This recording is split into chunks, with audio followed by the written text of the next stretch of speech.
Hello guys, today we are going to start internal security, in which our first topic will be the security agencies, which deals with internal security threats like anti-insurgency operations, anti-militancy operations, etc.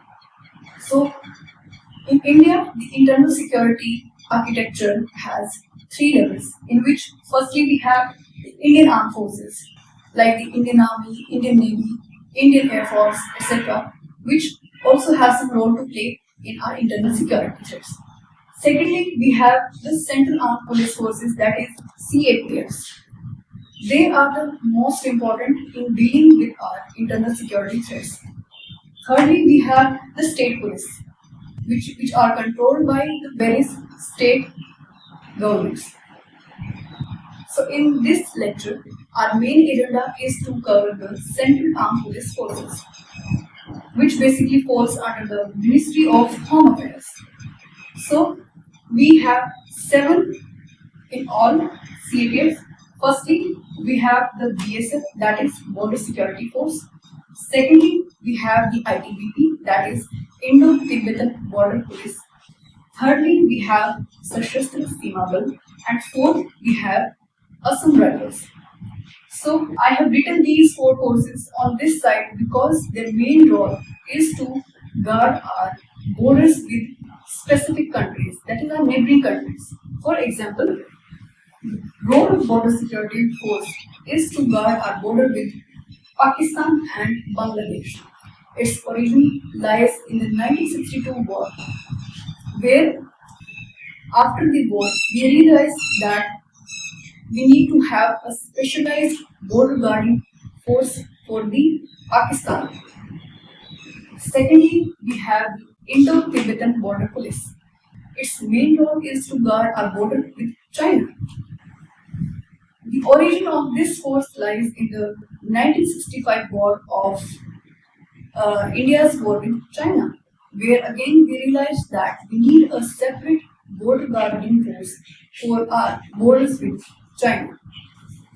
Thirdly, we have the Sashastra Seema Bal, whose responsibility is to guard our border with Bhutan and Nepal. We have a separate border guarding force for these 2 countries is because that the nature of border we share with these countries is different.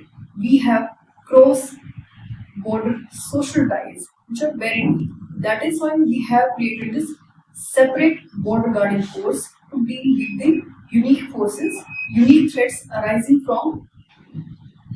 across this border. Thirdly, we have the Assam Rifle. Fourthly, we have the Assam Rifles, whose main task is to guard our border with Myanmar.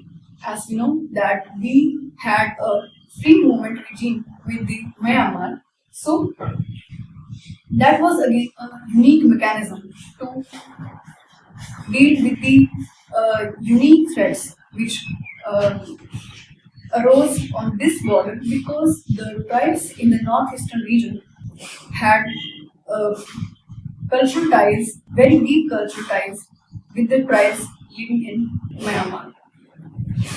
So these four forces have their role in border guarding. Apart from these forces, we have 3 other forces, which are the CISF, that is Central Industrial Security Force. Its main responsibility is to provide security to various critical infrastructure installations like the atomic nuclear energy power plants, thermal energy power plants, hydroelectric power plants, space centers, then important government buildings, etc. Also, across time, its mandate has been broadened to include the private sector installations as well, such as the important steel plants, etc.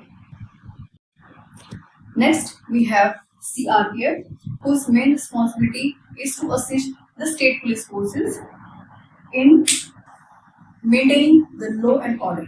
Plus, this CRPF has 2 special battalions, that is the RAF, Rapid Action Force, whose task is to deal with communal threats, and the other is Cobra Battalion, whose main task is to conduct anti-Naxalite operations.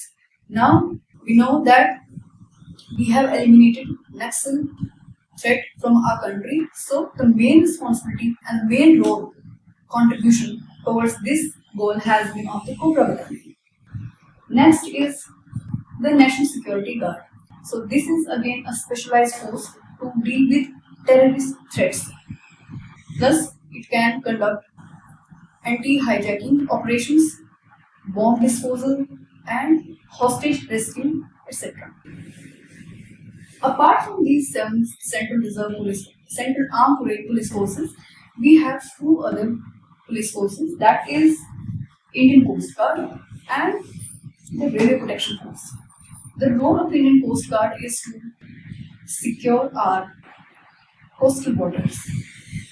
Apart from securing the coastal borders, it has various other mandates, like it has to protect the property and our fishermen at sea.